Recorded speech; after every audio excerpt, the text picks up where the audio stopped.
to Allah. We ask Him His guidance, and we seek His forgiveness, and we seek refuge in Him. We believe that He is alone. He deserves to be worshipped. Nobody deserves to be worshipped except Him. And we believe and we testify that Prophet Muhammad is His servant and His messenger. May the peace and blessings of Allah be upon him, his household, his Sahaba, and everyone that follow his path to the day of judgment.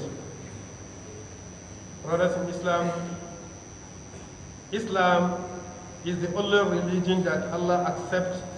There is no religion apart from Islam that will be accepted in the sight of Allah. And that Islam comprises three parts. That is, number one, aqidah, that is faith. Number two, worship, that is ibadah. And number three, morals or manners. These are the three parts of Islam. But most of us worship Allah, believe in Him, believe in the messenger, but neglect the other part of Islam, which is very important, that is manners and the morals.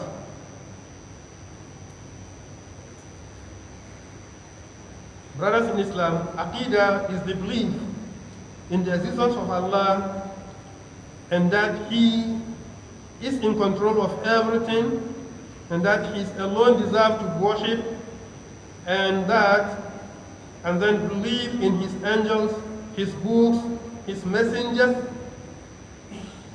the day of judgment, and believe in destiny, whether good or otherwise.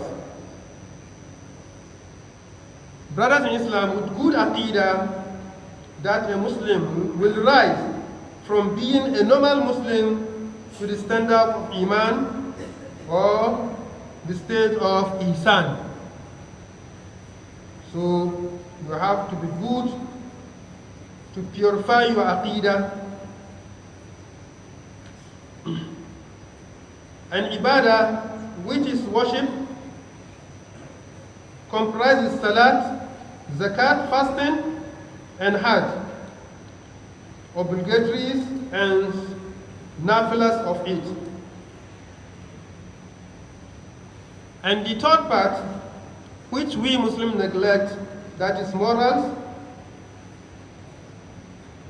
are the things that will determine whether you are the type of Muslim you are living which type of Muslim are you living with. Morals, they are the one that will determine whether you are a good Muslim or you are not a good Muslim. Now,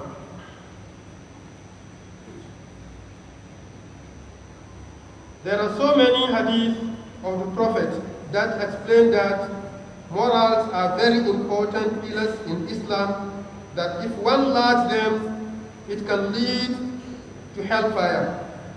One of these hadiths is the hadith that is reported by Nawas bin Sam'an from the Prophet ﷺ, which says, Prophet Muhammad ﷺ says,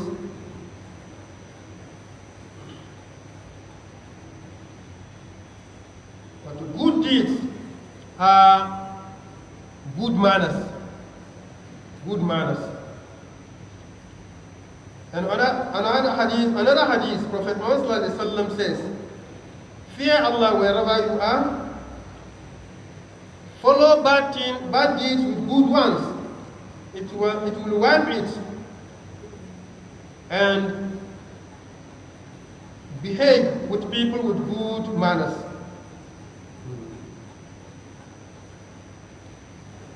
One of the hadith of Abu Hurairah said, a man came to the Prophet ﷺ and asked him and said, O Prophet Muhammad ﷺ, advise me. Then the Prophet said, do not get angry. Do not get angry.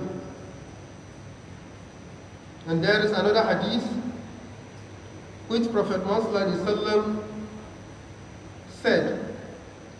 He was with his companions, and they heard him say, he is not a believer. He is not a believer. He is not a believer.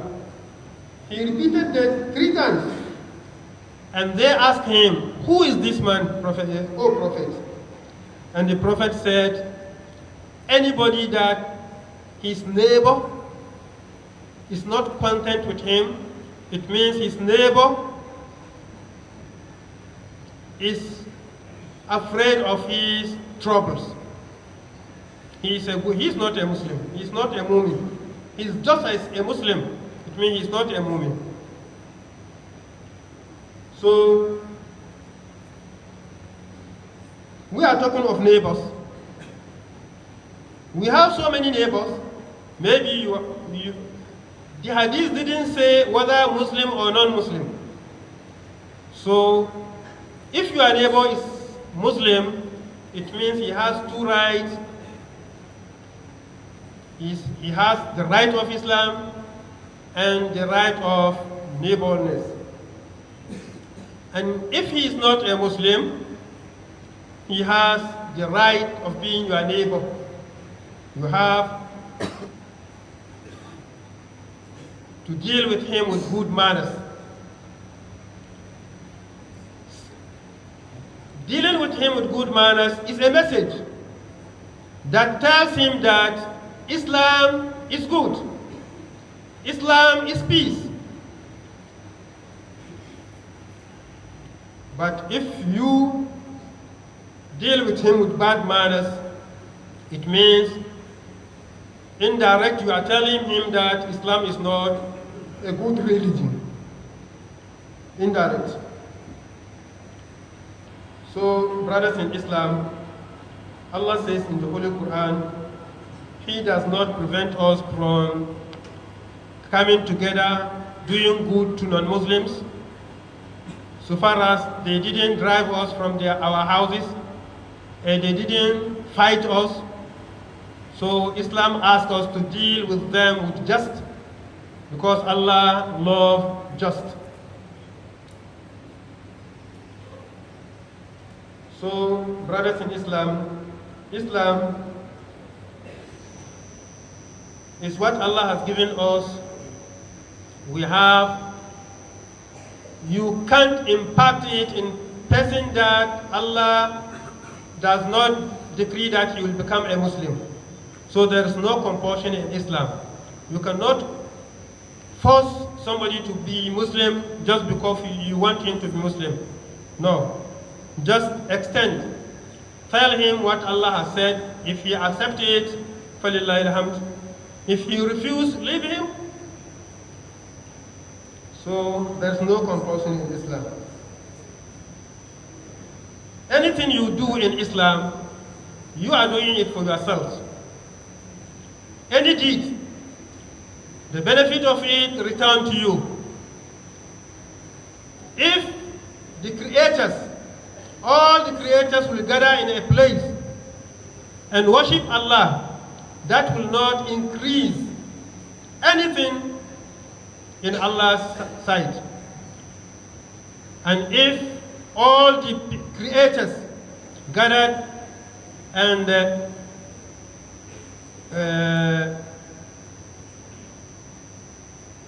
do something against Allah, or do what Allah didn't ask them to, Allah asked them to Allah prohibited, this will not reduce anything from Allah's bound.